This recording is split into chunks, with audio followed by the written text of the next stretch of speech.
Welcome to the bold analysis, ladies and gentlemen. Thank you very much for your support. I want us to relook Raila Odinga's mass action today in pipeline and what transpired in relation to a latest development that I have been following keenly.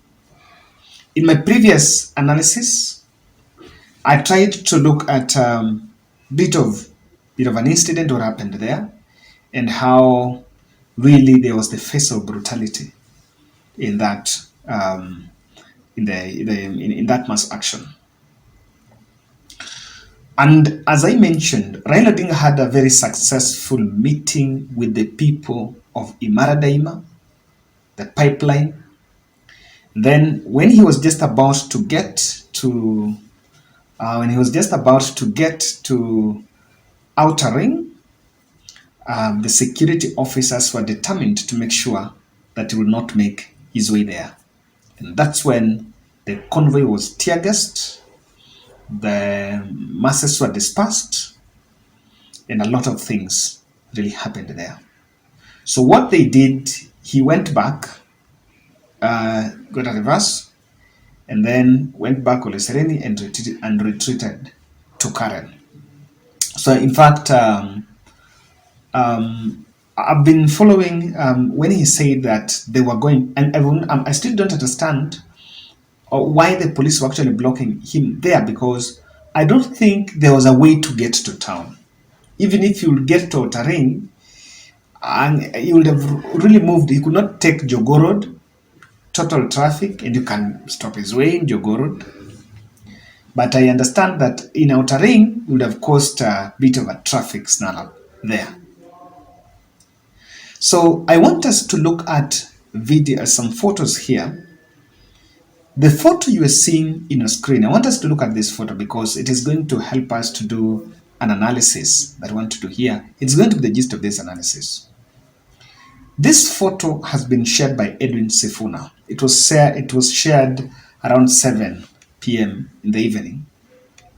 And when it was shared, it is a photo of allegedly a security officer in plainclothes attacking the vehicle you are seeing is Raila Odinga's media vehicle. And from what you can see, ni kama anarusha tear gas kwa gari, something like that. Now this is the same scene. I wanted to look at this other one. Now you can still see the same officer there. With the other one, there's plainclothes and there is the other one in uniform. So only the fact that there is a plainclothes and the officer in uniform shows that they're together. There's no way they cannot be together. But there is the other photo where he's alone. Someone is in front of the car and Kama is creating a hole there so that he can drop the tear gas canister. When this photo emerged, it was actually called, I saw UDA bloggers saying it was Photoshop. And it was trashed that that's not it. So later on, African Censured John Allan Namu released a video that is in Twitter. You can check African Uncensored. You can check that Twitter page. You'll see a video that was released about the same scene, actually capturing what you're seeing in your screen, but now capturing it in form of a video. And that is something that I know many analysts have been trying to avoid talking about, but I want us to face it in the wake of this. Safety of Raila Odinga. I want us to talk about the safety of Raila Odinga. And from this scene, I am convinced that Raila Odinga is not that safe. Yes. I know that in public there is a discussion on anything cannot be done to him, something cannot be done to him. But then, with the kind of energy, you can see the brave, and these scenes, it's really telling. Raila Odinga was not very far. This vehicle was not very far from where Raila was part of this convoy. And I still don't get how any other vehicle left, but this one remained behind. Well, this one is the one that is supposed to be in front. Now, I want us to look at that, and I want to tell you why, just using the same photo, why Raila Odinga is not safe with the way protesters, or rather with the way the operation of handling, of neutralizing mass action is going on. Before you get into those details, I want to humbly request you to subscribe to our channel, click the notification bell, and like our video. I've just received information that there is one protester who I once interviewed here. There's a gentleman I want to interview here, and he's been arrested. So for those who he's been arrested, I think probably that was today. But I want to say thank you for those who've come up. At least he's been released this evening. Yeah, he's been part of that struggle, was probably, I think, arrested in the protests. Ladies and gentlemen, I want to tell you why I am convinced that the way police are actually handling things, there's something that should really pay attention to. I want to use that photo. And let me just say this. In an operation where the security officers are going to interact with the masses and the politicians, and mixture of all, I still don't understand why we should actually deploy plainclothes officers. And that is my reason number one.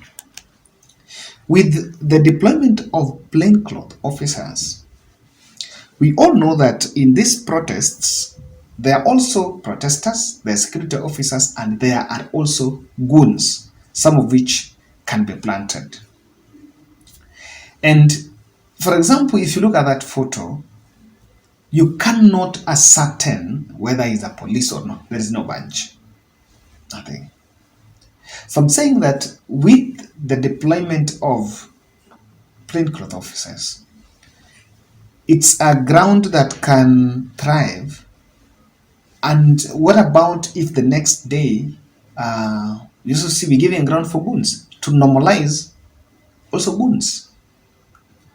Because why should you send plainclothes in to address masses? And because this vehicle belongs to belongs to media team. How about if it makes a U-turn, then going the other side is attacked by goons? It will be difficult to differentiate between something that has been done by goons and that has been done by the police. Nevertheless, none of them is justified. So my position could be that I think we should do away with plainclothes, so that if something is done, you can be accountable. Someone can be accountable.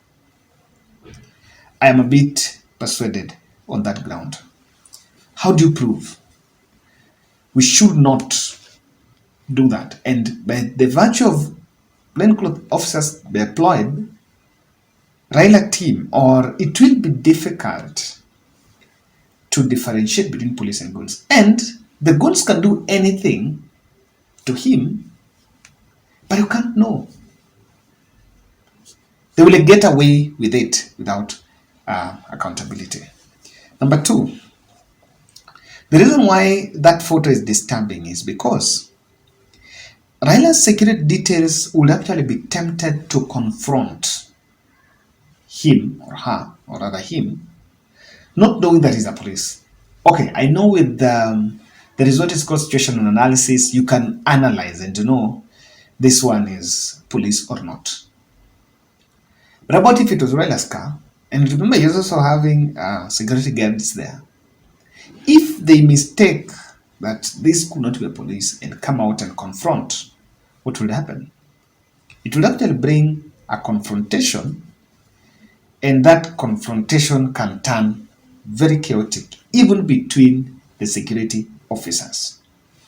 So, because Raila is also being protected by police, I think, uniformed and armed, I think those who are giving security, because we are all in agreement, and I realize that even the state is saying no one wants to kill him.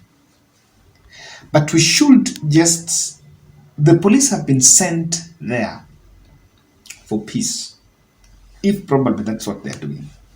So the security details, if they attempt to confront, it can cause mayhem, and that will hurt Raila. Looking at that photo, just trying to analyze that photo, there are no protesters there. That place is already deserted. Raila Odinga convoy even is not there. What exactly is that security officer trying? Why is he going after those who are inside the car? Now, if you check the video, you'll realize that it was actually opened. I think someone opened it. So, are protesters inside the car? There is no protester inside the car. Those who are inside that car are just Raila Odinga's media team, which are the people that cover the videos. And by the way, if you're keen, you'll realize that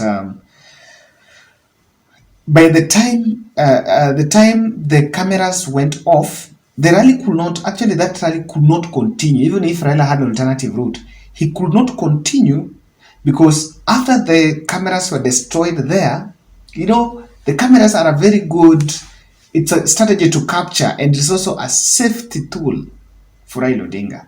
Now, when the media team were attacked there, they had to retreat to Karen. They could not continue with the journey anymore. So, I am saying that it's not safe, because what are security officers trying to look for in that inside? There no one. If they were chasing the protesters had left. Raila Odinga, I think, had also vanished. So the vehicle is innocently there trying to get its way out, which the logic dictates it should just be given its way so that it leaves the place without interference. And I'm saying this because if by any chance a leader, or even Winnie Odinga, or a person of interest within Azimio could be inside that car, then he can be hurt, or he can become an instant target. So with the zeal and going after, the fact that someone is going after people who are inside the car is something that should be worrying. Lastly, this vehicle is his media team, which means that if it's media team, they've already been targeted inside there. So if something is to happen to Raila, because the media people are supposed to capture everything going on in the scene. So if the media team is already clobbered, what if Raila's car is behind and it can be attacked? And if it's attacked, who is going to cover? So it's this video has a lot. Look at it, 1,000 interpretations to this video. Even the tear gas was lobbed, and the middle of that tear gas, the wheel of his hako.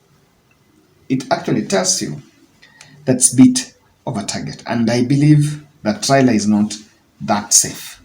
Not to talk about being maybe going now down, but I think the security should be a bit advanced, and maybe relook or review the next course of action as far as his security is concerned. Because, let's not lie,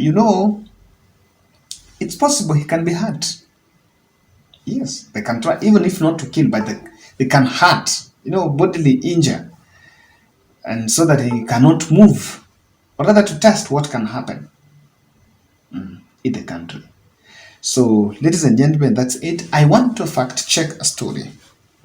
John Allen Nam has shared in his Twitter that the NTV journalist who was hurt in that mayhem was actually aligongwa na the tear gas canister. That thing that holds the tear gas. Aligongwa nayo. So it's upon you to find out who has the tear gas canister. Is it a goon? Is it a protester or security officer? But that's what has been reported. Goons are goons. And there is, I think I even shared in Twitter, there is no Azimio goon, there is no Kenya Kwanza goon. Goons are goons. Goons is just a criminal enterprise that thrives in lawlessness.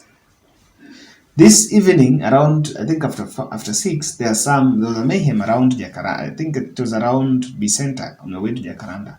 These are people that were trying to break into people's shops. Past 6 p.m., there's no protest. There's no protest demonstrations that was going on around that place, and they were dealt with.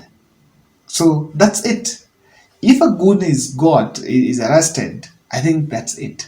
There is a difference between. Look at the way people are dancing in Pipeline. You want to tell me those people dancing there are goons there? Women, children, and youth. It's not worth it. So I think that's my take. And I believe that probably this analysis can reach to Raila's team so that we get to that reality. But I know even if security details are trying to analyze the scene and find out exactly, is he under death radar? For the past 1 week, there have been a discussion and people have been saying, especially those allied to UDA, that it's time to deal with Raila. You never know what that means.